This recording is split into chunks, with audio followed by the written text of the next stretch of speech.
हरे राम राम राम हरे हरे। नमो विष्णु पदाय कृष्ण शिष्टाय बुद्धि श्रीमती वरिष्ठाय नमस्ते नमस्ते भक्ति पाद प्रिया की दुर्लभ कृष्ण भक्ति अति सरलता। हरे कृष्णा कृष्णा कृष्णा हरे हरे, हरे राम 13 तारीख को जैसे हम सब जानते हैं गुरु पूर्णिमा है। वैसे तो शास्त्रों में गुरु शब्द का अर्थ पता है, जो अंधकार से प्रकाश की करता है, जो अंधकार से अज्ञानता से ज्ञान की तरफ। सूफियों ने इसका अर्थ कर गुरु, उन्होंने रूह मतलब रूह, जो रूह तक घुस जाए, रूह में प्रवेश, रूह मतलब आत्मा, रूह तक घुस जाए, यानी जिसने रूह की पूरी जिम्मेदारी ली, रूह में घुस जाए, और जो अंदर घुसेगा वही अंदर को बदलेगा। याद रखना, ये जो चित्त हमारा दूषित हुआ है जन्म जन्मांतर से विषयों का भोग भोगते भोगते मलिन होता गया और हम उसके ऊपर कचरा चढ़ाते गए भोगते कई जन्मों से भोगते कचरा चढ़ाते गए। अच्छा एक बात पूछूं आपसे, कचरा करना कितना आसान है और सफाई करना बहुत मुश्किल। सफाई करने वाले को पेमेंट मिलती है, कचरा करने वाले को नहीं, है ना? ये जो माताएं घर की सफाई करती हैं दिवाली में खास करके उनको पता चलता होगा, इतना साफ करना पसीने आ जाते, सिरागे बोले हाँ। तो हमने तो कचरा कर लिया, इधर से उधर से, इधर भोग के इधर भोग, हमने तो कचरा अंदर, और वो भी कितना जन्मांतर कचरा करते गए। धन्य महापुरुषों को है जो इसकी सफाई करते हैं। जैसे पर यहाँ सफाई करते तो पूरी पसीने आ जाते, चर्बी निकल जाती है, तो इन महापुरुषों को धन्य नहीं है जो हमारे चित्त का मार्जन करते, सफाई करते, क्योंकि चित्त साफ में ही तो परमात्मा आके विराजेंगे। मन साफ होगा, कैसे साफ, कैसा धर्म का आचरण हमारे जीवन में आ जाता है, किस तरह एक निष्कामता हमारे जीवन में आ जाती है, किस तरह औरों के प्रति शुभ भावनाएं हमारे जीवन, हम वही है। कबीर जी ने कहा वही मैं हूं, बोली मेरी बदल गई, बोली मेरी बदल गई, वही तन वही विष, ये वही शरीर है, वही मैं कपड़े पहन रहा हूं, बोली मेरी बदल गई, वही तन वही वेश, खारी से मीठी बनी, जब पाया सतगुरु क्या हो गई, मीठी हो गई। यही हम अपना सब स्वार्थ देखते थे, हमें नहीं पता था धर्म क्या है, हमें नहीं पता था परमार्थ क्या है, हम तो इसी संसार में बहे जा रहे थे, ऐसे ही जीवन, खाना पीना सोना बच्चे पैदा करना, और हमारी तो प्लानिंग यही थी। हमें नहीं पता था परमार्थ क्या है, हमें नहीं पता था मोक्ष क्या है, और पता भी था तो चलने की वृत्ति नहीं थी। यही गोविंद देव जी पास में थे, कभी 2 महीनों में आते थे, शिरादो गोविंद सब पास में था, संताते रहते थे, लेकिन अनहारी नहीं है उन संतों के जो हमारे चित्त की क्या करते, सफाई करते। और जैसे दर्पण साफ होता है तो उसमें चेहरा साफ दिखता है, दर्पण साफ है। ऐसे ही मनीषियों ने गाया, भजनों में गाया, तोरा मन दर्पण कहलाए, शिरारे बोले तोरा मन दर्पण के बले बोले का वेद ही खोले, तोरा मन दर्पण कहलाए, शिरारे बोले। जैसे दर्पण साफ होता है तो चेहरा अच्छा दिखता है, अच्छी तरह दिखता है, साफ दिखता है। बस इसी तरह जब मन साफ होता है तो परमात्मा अच्छी तरह दिखता है, ईश्वर अच्छी तरह दिखता है। कहाँ है मन, कहाँ है परमात्मा, किधर है, कहाँ ढूंढोगे? मथुरा में ढूंढा तुझे, गोकुल में कहाँ ढूंढोगे? एक जगह ढूंढते तो दूसरी जगह मिलता है, दूसरी जगह ढूंढते तो द्वारका चला जाता है, द्वारका से देखो तो कहाँ ढूंढोगे उसको? श्रील प्रभुपाद कहते हैं हाँ उसको मत ढूंढो, मेहनत मत करो इतनी, उसको ढूंढने के लिए मत निकलो, उसको मत ढूंढो। तो कहते हैं कुछ ऐसे करो कि वो ढूंढता हुआ तुम्हारे पास आ जाए। यही महापुरुष आपको सिखाते हैं क्या, कैसी तुम्हारी जीवनी होनी चाहिए कि वो ढूंढता हुआ तुम्हारे पास। जो भजन बहुत अच्छा, उस दिन मैं सुन रही थी,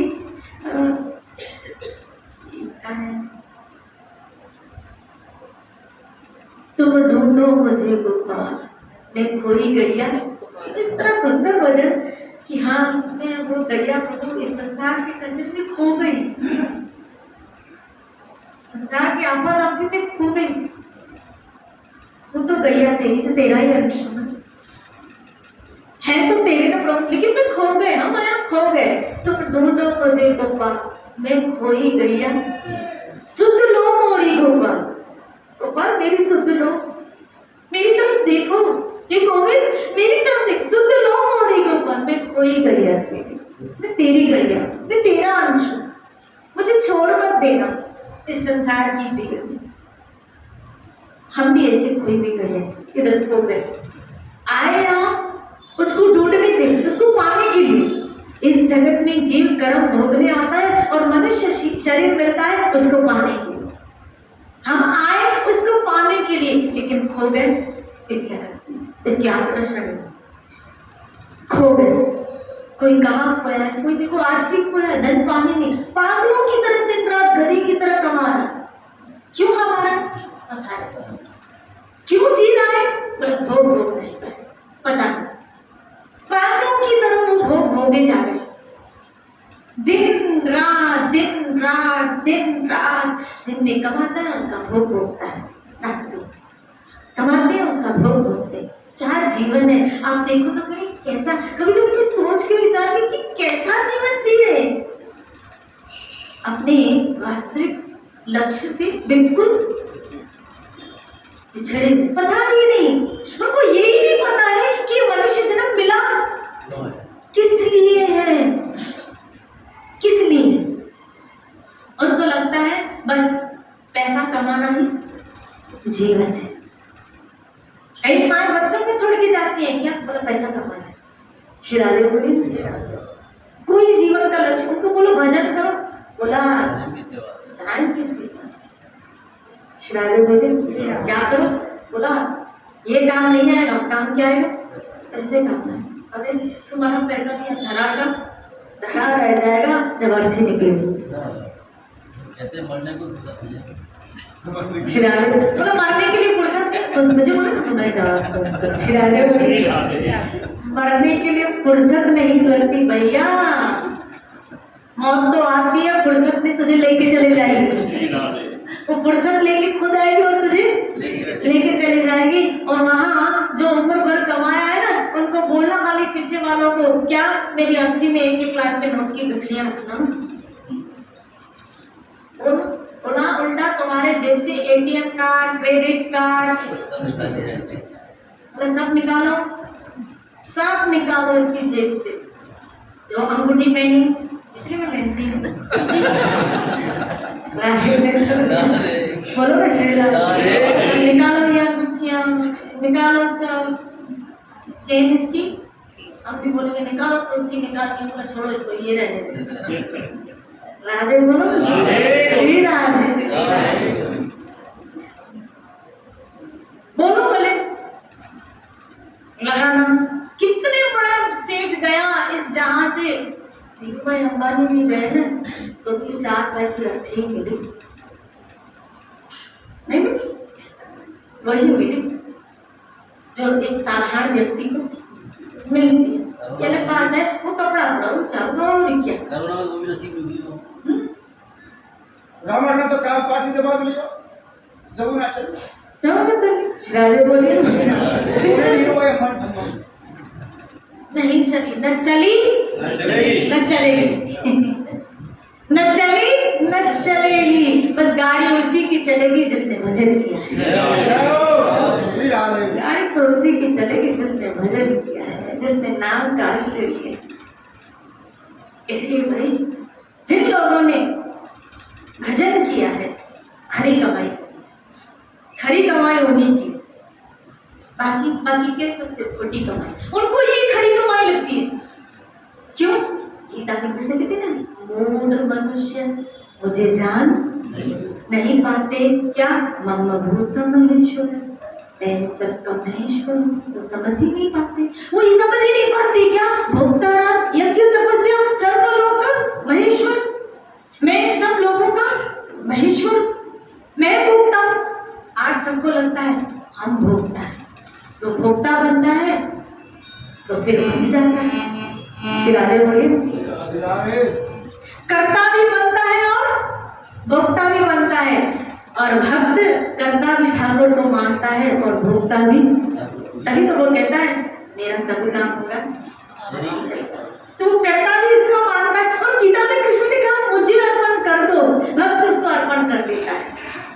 आप ही करने वाले, करण करान आप है, आप ही सर्जनहार, आप ही करने वाले हैं। तो और गीता में कृष्ण ने कहा है क्या, इस जगत का उत्पत्ति प्रलय संहार करता नहीं।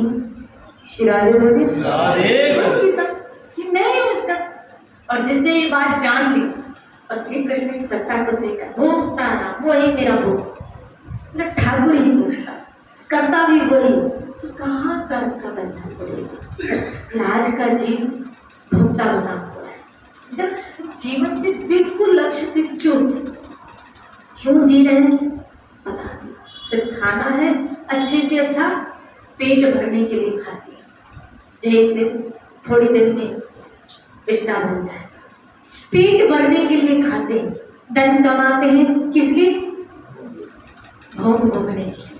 शिरारे बोले धन कमाते हैं किस लिए, भोग भोगने के लिए, पेट भरने के लिए, इंद्रिय भोग के लिए जिए जा रहे। भागवत ने तो कहा क्या, खदे की तरह। भागवत ने तो अद्भुत है भागवत, रहस्य खोलती है जब भागवत गहरे रहस्य। कबीर भगवान ने तो कहा क्या, कुत्ते की तरह वो टुकड़े खाता है। ये कबीर भगवान के श्री राधे, ये वृद्ध अवस्था में कुत्ते की तरह उसको ताने सुनाई देते, कितने भी मांगे टुकड़े। यही तो बात विदुर जी ने किसको समझे, धृतराष्ट्र।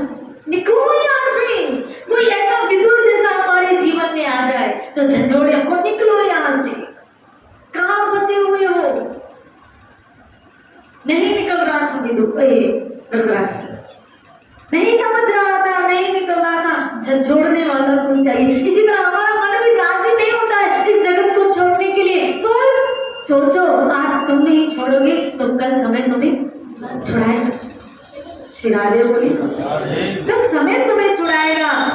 मजा तभी है क्या, समय छुड़ाए आप इसे छोड़ दो। शिराधे बोले आप सबों से एक बात पूछते, इनमें से कई लोगों ने चाय छोड़ दी ना, कितने लोग हैं?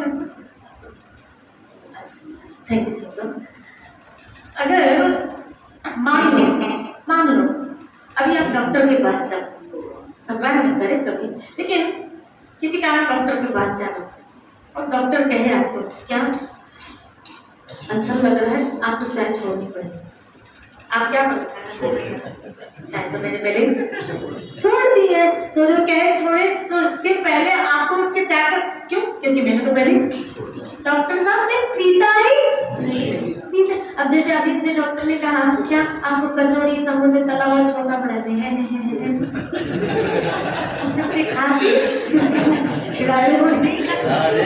यही खाती नहीं हूँ मैंने चीज, बोले ये आपको छोड़ना पड़ेगा। हमने कहा अच्छा छोड़ दो। शिरारे बोली तो जो चीज हमने पहले छोड़ दी है, त्याग कर दी है, तो जब छोड़ने के लिए कहा जाए तो हमें आश्चर्य नहीं होगा, क्योंकि ये तो चीज क्या दुख भी? इसी तरह प्रकृति जब छुड़ाएगी तो बहुत दुख होगा, लेकिन आपने स्वतः ही मन से इस जगत का त्याग कर दिया है ना, तो दुख नहीं होगा। श्राद्धे बोली, इसीलिए मैं कहती हूँ रहो रिश्तों के बीच में, लेकिन ऐसे रहो जैसे धर्मशाला में रहो। घर में ऐसे रहो जैसे हम बोलो धर्मशाला। ज्ञानी ऐसे रहता है, सुनना, ज्ञानी ऐसे रहता है, और भक्त कैसे रहता है? भक्त ऐसे रहता है जैसे मैं ठाकुर के धाम में ही रहता। तो जब यहाँ जाए हम, इसीलिए तो भक्त के लिए कहा, श्री प्रभुपाद एक जगह लिखते हैं भक्त जिए या मरे, क्योंकि वो जीता है तो अपने घर का नाम भी लिख देगा वृंदावन। श्राद्धे बोले, जिस घर में रहता है वहां का वातावरण बना देता है वृंदावन। श्राद्धे बोले, तो रहे जहाँ भी रहे, जिस जगह रहेगा, घर में भी रहेगा तो वृंदावन में रहेगा, ठाकुर की स्मृति में रहेगा। और शरीर छोड़ेगा तो कृष्ण कहते हैं मेरे पास मेरे साथ निवास करो। तो भक्त जिए या मरे। ज्ञानी कैसे रहता है? धर्मशाला में कहीं आ सकते हैं। इस चेतना में हमेशा रहना, क्योंकि मैंने कल ही कहा मौत की तलवार हम सब पे, अंदर के पुर्जे सब ढीले हो चुके। तो इस जगत में कैसे रहना, इस जगत में कैसे रहना, अनासक्तों की कैसे रहना कि हमारी सारी वृत्तियां ईश्वर में ऐसी लगी हो। जैसे एक जगह बापू जी बता रहे थे सत्संग में कि लोगों को लगे कि हम उनसे बहुत प्यार कर रहे हैं, उनको लगे। और गीता में कृष्ण ने कहा है क्या, मैत्र करना, एक बच्चा मेरा भक्त ऐसे रहता है। लोगों को लगे, लेकिन आपका मन मोहन में ही लगा। आपके अंतर्यामी परमात्मा को पता हो कि आपका प्यार, आपका भाव सिर्फ किसके लिए। ये है कलाकारी का जीवन। श्राद्धे बोली कि गृहस्थी जब परिवार में रहता है तो देखो, जब हम लोगों के बीच में रहते हैं ना, परिवार में बीच में, अब हमारे गर्भ से निकले हैं, हमारे शरीर से जुड़े हैं, तो एक माइनर अटैचमेंट होना स्वाभाविक बात। अब बच्चे जो गर्भ से निकले हैं तो उनके लिए सोच आना तो स्वाभाविक बात है। अब कलाकारी का जीवन जीना है, ऐसे जीवन जीना है क्योंकि रहना इन्हीं के बीच में है, लेकिन इनके बीच में रह के उसका होके जीना है। इनको लगे ये हमारे, जिनके जाओ ना उन सबको लगे। महाप्रभु से सीखा, महाप्रभु से जीवन शैली सीखो। जब महाप्रभु ग्रस्त में थे तो सबको लगता था महाप्रभु मेरे, सबको लगता था मेरे में, लेकिन जब निकले मुकुंद, सच्ची माता, विष्णु सब देखते रहे। आज तक लगता था ये, अब सबको लगता था मेरे, सबको लगता था ये मेरे, लेकिन उनका जो कृष्ण के प्रति राग था वो सब रागों को तिलंजलि कर दिया। श्राद्धे बोली, इसी तरह यहाँ सबको लगे ये मेरे, उनको लगे मेरे, लेकिन हमारा राग खाली श्री कृष्ण के प्रति। श्राद्धे बोली, सीधा निशाना, जैसे अर्जुन का निशाना किसने था? पूछा द्रोणाचार्य ने युधिष्ठिर जी से, क्या दिख रहा है? पेड़ पौधे सब। भीम से पूछा क्या दिख रहा है? बल आदि दिख रहे हैं। किसी को क्या दिख रहा था? अर्जुन से पूछा क्या दिख रहा है? बोला मुझे पक्षी की सिर्फ आँख दिख रही है, मुझे सिर्फ आँख दिख रही है। इसी तरह हमें सिर्फ कृष्ण दिखे। श्राद्धे बोली, हमें सिर्फ। अच्छा, आप लोग इनके बीच में कैसे कृष्ण दिखे? ये दिखे, लेकिन इनके अंदर भी कौन दिखे? कृष्ण दिखे। पत्नी प्यार कर रही है, सोचो हे अंतर्यामी परमात्मा, इस रूप में आके मुझे आप प्यार करो। पति प्यार कर रहा है तो प्रभु इस रूप में आके मुझे प्यार करो। बच्चे प्यार करें, जिस दिन पूछे मम्मी, बोला प्रभु आज इस रूप में नहीं, तो ये बता मम्मी, आज ये बोल रहा मम्मी, तो मतलब आज आप आ गए हो क्या मेरे ठाकुर? क्योंकि प्यार करने की रीति तो प्रभु आपकी है, प्यार करने की रीति तो मेरे गोविंद की है, मैं ठाकुर की है। तो प्रभु आज प्यार से बात करें, मतलब आज ये नहीं है, आज आप आए, मैं गोविंद आप आए। तो इस तरह हमें उनमें भी कृष्ण दिखी। श्री राधे बोलिए। हम गए इनके बीच में रह रहे, लेकिन हमें इनमें भी कौन दिखे? कृष्ण दिखे। कृष्ण इस रूप में आके, आज कृष्ण ने ये रूप लिया है मुझे प्यार करने के लिए, आज कृष्ण ने ये रूप लिया है मेरी सहायता करने के लिए, आज कृष्ण इतने अच्छे व्यंजन पत्नी के रूप में आज आप भी लेके आओ प्रभु, क्योंकि पेट पाले आपका नाम है पालन था। माँ के रूप में आपने पाला, ये पत्नी के रूप में भी आप ही पालन। श्री राधे बोलिए। इनका नाम है पालनहार, ये पहुंचाता है हर एक को। तो इस रूप में भी आप ही तो मेरे गोविंद आ रहे हैं, और कौन मुझे पूछ सकता है? क्योंकि गर्भ से लेके तो आप ही नहीं पूछा, आप ही नहीं देखा, तो इन रूपों में वही नाना प्रकार के रूप लेके आपको पूछ रहा है। हमें वही पूछता है नाना प्रकार के रूप लेके, और कोई नहीं, क्योंकि वही हमसे सच्चा प्यार करता है। संसार में, इस संसार के प्यार में स्वार्थ की बूंद है, याद रखो। श्री उसके प्यार में स्वार्थ की बूंद नहीं है, वो निस्वार्थ प्यार करता है। इसलिए आज ये तो प्यार कर रहे हैं तो प्रभु, और गोपियों ने तो कह दिया, बहुत सुंदर बात गोपियों ने कह दी। भगवान जब कह रहे हैं जाओ पतियों की क्या करो, सेवा शुश्रूषा करो, जाओ पत्नी का धर्म नहीं, स्त्री धर्म की शिक्षा दे रहे, आदि आदि। तो गोपियां कह रही कि प्रभु आप कह रहे हो जाओ, जाओ ठीक है। देखिए आत्मा के रूप में भी तो आप ही हो। श्री राधे बोली। अगर इसमें आत्मा न होती तो ये जड़ बन जाए, तो उसको कौन पूछे? तो आप ही तो हो, और आप भी उसमें हो, तो माटी के पुतलों को क्या पूछना? श्री राधे बोलो ना श्री राधे। हमारे जीवन में सबसे ज्यादा महत्व श्री कृष्ण की, हमारी फर्स्ट प्रेफरेंस हमेशा श्री कृष्ण बनेगी, हमारी चाह हमेशा श्री कृष्ण बनेगी। इसीलिए मैं कहती हूँ जिंदगी कभी किसी मोड़ में आपको ऐसे लेके आए, और जब आपको सिलेक्शन करना पड़े तो फर्स्ट प्रेफरेंस कृष्ण को ही देना। कि प्रभु, जैसे मीरा को जब जीवन में सिलेक्शन आया क्या करूं, तुलसीदास जी को पत्र लिखा, तब निर्णय लिया कि इनका ही सिलेक्शन करना है, इनको ही पूछना, इनके बीच में रह के भी इसको पूछना है, और कभी इस जगत से विच्छेदन होना पड़े तो पूरा नहीं पूछा। जब तक इस बीच में रह रहे इनके बीच में इसी की छवि इन सबों में देखनी, जितने आपके घर में सदस्य हैं उसी की छवि को देखते पूछे कि मेरा ठाकुर सब करके मेरा साइया समाया, मेरा गोविंद ही सब को समाया। इस तरह से हम सहजता से इस भवसागर से, और ये विचार, ये सोच उन संतों की कृपा से मिलती है।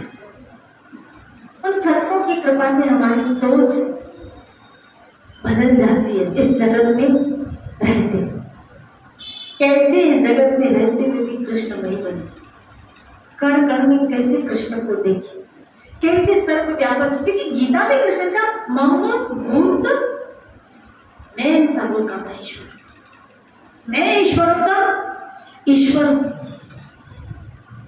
मैं भोक्ता, मैं महेश्वर, मैं आदि अंत से रहित हूं, मैं इस जगत का सृजनहार, पालनहार, संहार करता, मैं लक्ष्य, 10वां पालन करता, वृत्ति समृद्धि सब मुझसे ही निकली है। कृष्ण कहते, श्री राधे बोली, मैं ही लक्ष्य, मैं ही शरणागत स्थली। तो गीता कहते, कृष्ण कहते मैं ही लक्ष्य, मैं ही शरणागत स्थली, यानी शरणागत लेने के योग्य भी मैं हूँ, मेरी शरण में आओ। तभी तो अंत में कह दिया सबको छोड़ो मेरी शरण में आओ। श्री राधे बोली। और आप सब तो श्री कृष्ण की शरण में आ गए, हम सब आ गए। गुरु कृपा से, संतों की कृपा से हमें ये बात तो खोपड़ी में बैठ गई है। क्या? कृष्णस्तु भगवान स्वयं। अब बस ये कृपा मांगना कृष्ण से, आ तो गया प्रभु, आपकी शरण में आ गए, बस अंत तक अब तक तो निभाया है, अंत तक बनी रहे। श्री राधे बोलिए।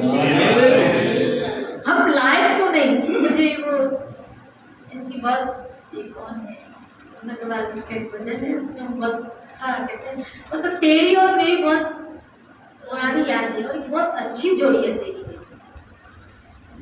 बहुत अच्छी जोड़ी है। बोला क्या? बोला तो भगवान, और तेरा एक नाम है क्या? पतिता पावन। तो तेरी मेरी 50-50%। क्या? मैं पतित, मैं अधम।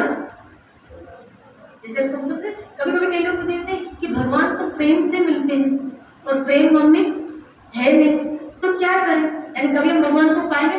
चिंता मत करो, पतित तो है ना, ये तो मानते हो, पतित तो है, अधम तो है, ये कैटेगरी भी तो है, तो बस तो भी हमारी जोड़ी बन जाएगी। जैसे भक्त भगवान की जोड़ी, स्वामी सेवक की जोड़ी, ऐसे अधम उदाहरण की जोड़ी, पतित पावन की जोड़ी। तो हम इस जोड़ी में तो हैं प्रभु। क्या? मुझ जैसा कोई पतित नहीं होगा और तुम जैसा कोई पावन करने। हम इस कैटेगरी में, चलो भक्त भगवान की कैटेगरी में नहीं, लेकिन पतित की कैटेगरी में तो है प्रभु। और मैंने तो गुरु वंदना में भी प्रभु यही सुना है, क्या? अधम जनार बंधु।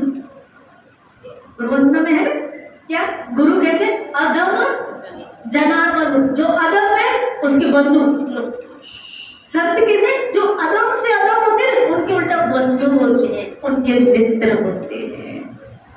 तो चलो हमारी कहीं तो जोड़ी बन जाएगी, बैठ गई चिराग, और इसकी जोड़ी बैठानी पड़ेगी। प्रभु हमारी ये जोड़ी बैठ जाएगी, ये जोड़ी हमारी बैठ जाएगी, पतित शिरारे बोली। इस तरह ईश्वर शरणागत रह के उसकी कृपा का अनुभव करते, उसको इस जगत में सर्व जगह मौजूद व्यापक देख के अपने जीवन को इस विचारधारा में लाने का प्रयास करें। श्री राधा गोविंद भगवान की जय जय।